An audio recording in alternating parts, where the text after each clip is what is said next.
Fissure 8 continues to erupt with a full channel and one major ocean entry at Kaboom. HVO continues to monitor 3 other fissures that are weakly active. There is no immediate threat at this time. The National Weather Service reports that Tuesday through Thursday northwest winds are expected to push fog into the saddle and interior areas of the Big Island. Trade winds are predicted to return on Friday. Numerous resources continue to be available to residents of Hawaii County who suffered damage or losses from the Kilauea volcanic eruption and recent earthquakes. As of this afternoon, 817 people have registered with the Federal Emergency Management Agency for assistance either online or at the Disaster Recovery Center or DRC. The DRC is open daily from 8 a.m. to 8 p.m. and is located at the Kia High School gym. Tropic Care 2018 continues Tuesday and Wednesday with free medical, dental, and eye care at Kia High School from 8 a.m. until 5 p.m. Additional screening days are scheduled for the coming weeks. There will be a community meeting at the Hawaii High School cafeteria tomorrow at 5 p.m. An American Sign Language interpreter will be on hand. We are on watch 24 hours a day for your safety. This is your Hawaii County Civil Defense Agency. I'll start off speaking about the summit and we'll transition to the Lower East Rift after. The situation at the summit over the past day has been similar to how it's been over the past couple of weeks. We had a storm of earthquakes overnight that led to a large collapse explosion event which occurred at 6:12 a.m. this morning. This one had a moment magnitude of 5.3, which is typical to what the events have been having in recent days. There were felt reports from this event, although it wasn't felt that widely, which is also consistent with past events. Looking at the crater more broadly, the slumping and faulting into Halima'uma'u continues, and we're monitoring that daily as conditions allow. And I think that's the main take-home from the summit. The earthquakes continue, volcano residents are feeling them, and we're monitoring closely. Good morning, everyone. I want to give you the update. So the activity right now is focused on the Fissure 8. Lava is mountaining, reaching heights of anywhere from 150 to 180 feet as measured during the overnight hours by HVO field crews who were out in the area. Fissure 16 and 18, they are oozing lava. And then there was some incandescence or glowing orange observed from Fissure 6, primarily in the overnight hours, with some mild spattering that was observed during this morning's overflight. But essentially the flow field is remaining stable. A new fissures and flow map was just posted to the HVO webpage, and lava now is covering 9.4 square miles. And also at the ocean entry, lava continues to enter the ocean on the southern part of a very broad flow front near the vicinity of vacation land. And the lava has built a delta that is about 360 acres in size right now. So that is essentially the update from the Lower East Rift Zone. Hi, I was just wondering if you can further explain what the slumping is and how long it could last. Hi, this is Brian Shiro from the USGS Hawaiian Volcano Observatory. So the magma chamber underneath Halima'uma'u has been undergoing changes since this event all began in late April, early May, and we think that the shallowmost portion of that chamber, may have evacuated partially, and this is leading to some of the conditions that result from the slumping. So it's gravitational instability which is exacerbated by the earthquakes. And it causes sides of Halima'uma'u to break and fall inward. Some of this happens during the event, and some of this happens more slowly in slumps on a continuous basis. And we have new GPS stations deployed in the area that are monitoring both the discrete events as well as the continuous motion. And we have drone flights happening every 2 days to capture what it looks like as well. Hi everyone, I'm wondering if you can tell me how far from the original shoreline of Kapoho Bay the new delta has extended seaward, and about how deep the water is along that new shoreline. And the reason I'm asking the question, which you may be able to address, is is there any threats of delta collapse in that area? We're looking at those numbers for you, Liz. Meanwhile, Brian, I can say that the coastal offshore area there is very shallow. Unlike off the South Blanket Kilauea where it's deep. And therefore we think that the delta that's being built is going to be more stable than the deltas that have been built off the south flank of Kilauea from the flow flows in the past. So that's a reflection of the fact that the slope is very shallow, also very shallow offshore. And that's a general take on what the delta is doing. Did you find? Yes, this is Liz Westby with the USGS. There's actually a very nice interactive map that's put out by the Hawaii County Civil Defense, and that allows you to take measurements. And so this is a measurement that I just took from the map, and it looks like if you just do if you start at the ocean entry at Kapoho and then just go out to the furthest point seaward, it's 0.65 miles. But as I mentioned earlier, most of the active ocean entry is in the southern point toward Vacation Land and point south. So this was just a measurement from Kapoho Bay toward the east. The eruption in the lower East Rift Zone continues without much change. Lava from Fissure 8 is feeding a fountain that reaches heights of 150 to 180 feet, as measured during the overnight hours by HVO field crews. Lava is feeding a channel that flows about 8 miles to the ocean entry at Kapoho. The interesting thing about this lava channel is that it is incandescent, or glowing orange, for nearly its entire length, indicating that the lava channel is becoming very efficient about transporting hot lava over that distance.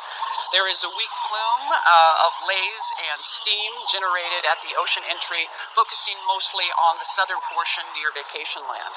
At the summit this morning at about 8:26, there was a seismic event that produced a weak plume that traveled about 1,600 feet above the crater and dissipated relatively quickly. Today, the UAS, or Unoccupied Aviation Services team, is going to be up at the summit to take some pictures that can be used to produce digital elevation models that will tell us what's going on up there and record the changes. And that's the video update for today. Dominant role in helping shape Earth since the world was thought to have formed some 4.5 billion years ago. Violent volcanic eruptions in the Central American country of Guatemala and Hawaii's Big Island have been grabbing news headlines in recent weeks. The recent eruptions of Guatemala's Fuego volcano have, so far, taken over 100 lives and left thousands more homeless. Hawaii's Kilauea volcano also continues to wreak devastation and threaten lives since a series of violent eruptions began back in early May. According to the Smithsonian Global Volcanism Program, so far this year, there have been 50 confirmed eruptions from 49 different volcanoes throughout the world. Media reports in recent years have also spotlighted the possibility of potentially apocalyptic eruptions of what are called supervolcanoes. A recent study led by researchers at the University of Illinois at Urbana-Champaign provides some comfort, suggesting that geological signs indicating a potentially catastrophic volcanic eruption would be clear far in advance. Dr. Mandeville, where are the most active volcanoes on Earth? Typically, the most active volcanoes on Earth, Rick, are going to be around the Pacific Ring of Fire. There's about 1,550 volcanoes above sea level worldwide, and 955 of those are along the Pacific Rim, either in the Andes and in Central America, the northwestern portion of the United States, over to Alaska and the Aleutian Islands, and then over to the Kamchatkan Peninsula in Russia, and then the Kuril Islands, and then the Japanese island chain, and then on into the Philippines, and then on into the Commonwealth of the Northern Mariana Islands, then Tonga Kermadec down near New Zealand. We've got, at least just in the Pacific Rim, we've got over half of the world's active volcanoes. The others are going to be in the regions of Italy and Greece, obviously, and also the far region of Africa and the East African Rift, and then in the Indian Ocean, and then in Indonesia, which has over on the order of about 120 volcanoes. So if you were to guesstimate how many active volcanoes exist right now, what would be your guess, or what would be the number that you know? 1,550. Those are just the volcanoes above water. So along the world's mid-ocean ridge systems, you literally have thousands of volcanoes in the deep ocean basins at about 2,500-meter water depth. I'm curious about the Pacific Ring of Fire. Why is that region more prone to having active volcanoes than any other places on Earth?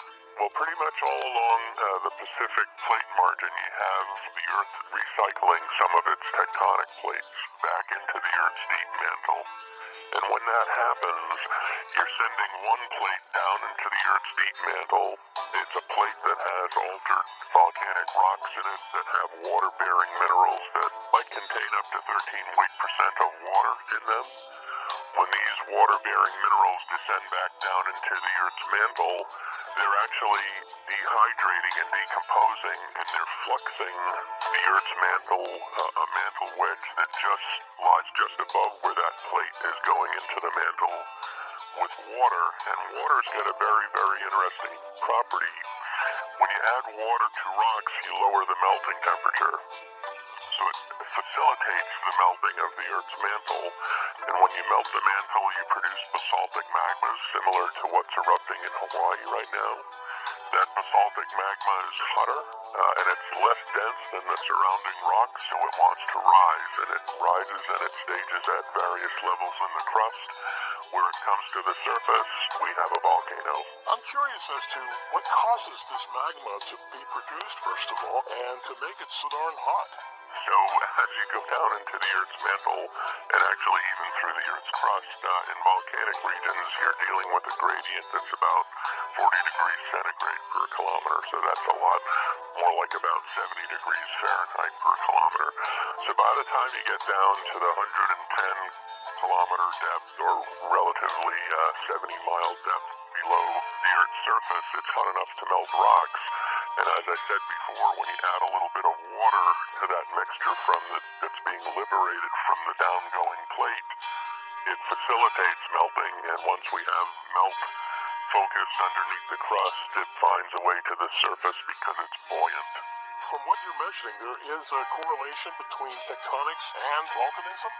Very much so. So most of the world's volcanoes that, are capable of erupting explosively are what we refer to as subduction zone volcanoes, and these are places where we're recycling the Earth's tectonic plates back into the mantle. There's another series of volcanoes, though, that don't have anything to do with recycling of tectonic plates. They're fed by either hot spots in the Earth's deep mantle, such as Hawaii, or Iceland, or Reunion Island in the Indian Ocean.